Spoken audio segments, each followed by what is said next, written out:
എന്തുണ്ടായിട്ട് എന്താ കാര്യം? ഇത്രയൊക്കെയുള്ളൂ മനുഷ്യജീവിതം.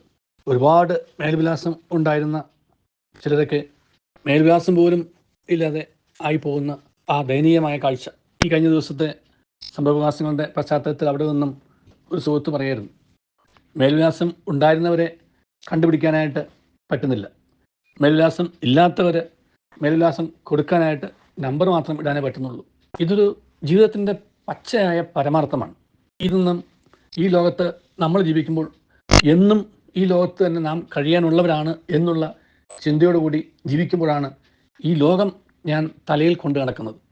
നേരെ മറിച്ച് ഈ ലോകം എന്നുള്ളത് ഒരു താൽക്കാലിക വസതി മാത്രമാണ് എന്നും എന്നെ സംബന്ധിച്ചിടത്തോളം ഈ താൽക്കാലിക വസതി വിട്ട് ഞാൻ പോകേണ്ടവനാണ് എന്നുള്ള തിരിച്ചറിവോടുകൂടി ജീവിക്കുമ്പോൾ എൻ്റെ തലയിലേക്ക് ഈ ലോകം കയറാൻ ഞാൻ അനുവദിക്കാൻ പാടില്ല എന്നും ഉള്ള തിരിച്ചറിവോട് ജീവിക്കുമ്പോൾ നമുക്ക് മണ്ണിൽ കാലി ചവിട്ടി നടക്കാൻ സാധിക്കും.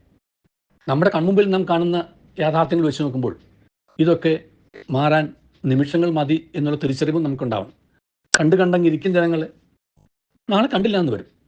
ഒരു നാഴിക നേരം കൊണ്ട് ഒരാളെ തിരിച്ചും മറിച്ചും ഒക്കെ ഒരാൾ എന്നും വരാം. അത് ദൈവമാക്കുന്നതാണ് എന്ന് ദൈവത്തിൻ്റെ മേൽ പഴിചാരുന്നതിൽ അർത്ഥമില്ല. അങ്ങനെ ആയിത്തീരുക എന്നുള്ള ഒരു പ്രപഞ്ച യാഥാർത്ഥ്യമുണ്ട് എന്നുള്ള തിരിച്ചറിവാണ് വളരെ പ്രധാനപ്പെട്ടത്. അപ്പോൾ എന്ന് വേണമെങ്കിലും എൻ്റെ മേൽവിലാസം മാറാം എന്നുള്ള തിരിച്ചറിവ് നമുക്കുണ്ടാവണം. ഈ കഴിഞ്ഞ ദിവസം ഒരാൾ വേറൊരു കാര്യം സൂചിപ്പിക്കുകയുണ്ടായി. അതും ഈ തരുണത്തിൽ വളരെ പ്രസക്തമാണെന്ന് ഞാൻ വിശ്വസിക്കുന്നു. ഒരു സുഹൃത്തിൻ്റെ വീട്ടിൽ പ്രാവശ്യം അദ്ദേഹം പോയിട്ടുള്ളതാണ്. ചിലപ്പോഴൊക്കെ ആ സുഹൃത്ത് വീട്ടിലുണ്ടാവാറില്ല. അപ്പോൾ അദ്ദേഹം എപ്പോഴാണ് വരിക എന്ന് വീട്ടിലുള്ളവരോട് ചോദിക്കുമായിരുന്നു, പേര് പറഞ്ഞിട്ട്. അത് കഴിഞ്ഞ് ഈ പ്രിയപ്പെട്ട സുഹൃത്ത് വേർപെട്ടു, മരിച്ചുപോയി.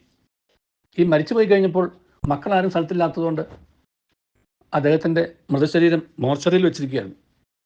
അപ്പോഴാണ് അദ്ദേഹം ഈ വീട്ടിൽ ചെല്ലുന്നത്. അപ്പോൾ അന്ന് അദ്ദേഹം ചോദിച്ച ചോദ്യം ബോഡി എപ്പോഴാണ് വരിക എന്നാണ്. അത്രയും നാൾ ആ വീട്ടിൽ ചെന്നപ്പോൾ ആ വ്യക്തി പേരെടുത്ത് പറഞ്ഞ ആ സുഹൃത്ത് എന്ന് എപ്പോൾ വരും എന്ന് ചോദിച്ചിരുന്ന ആ കാര്യം അങ്ങ് മാറി, യാഥാർത്ഥ്യം അങ്ങ് മാറിയിട്ട് ഇനി അദ്ദേഹത്തിൻ്റെ ബോഡി പിന്നെ ബോഡി ആയിക്കഴിഞ്ഞു, മൃതശരീരമായി മാറിക്കഴിഞ്ഞു. അപ്പോൾ ഈ അവസ്ഥ മാറും എന്നും മാറേണ്ടതാണ് എന്നും എപ്പോൾ വേണമെങ്കിലും അത് മാറാമെന്നും ഉള്ള തിരിച്ചറിവ് നമുക്കുണ്ടായി കഴിയുമ്പോൾ ജീവിതത്തെ നമുക്ക് വളരെ ലളിതമായി കൊണ്ടു നടക്കാൻ സാധിക്കും. ലളിതമായി ജീവിതത്തെ, വിശുദ്ധമായ ജീവിതത്തെ, നല്ലതായ ജീവിതത്തെ കൊണ്ടു നടക്കാൻ സാധിക്കും. ജീവിക്കുന്നിടത്തോളം കാലം നല്ലവരായി ജീവിക്കാനായിട്ട് നമുക്ക് പരിശ്രമിക്കാം. അതിനായിട്ട് ദൈവം നമ്മെ അനുഗ്രഹിക്കട്ടെ. നല്ലൊരു ദിവസം എല്ലാവർക്കും നേരുന്നു.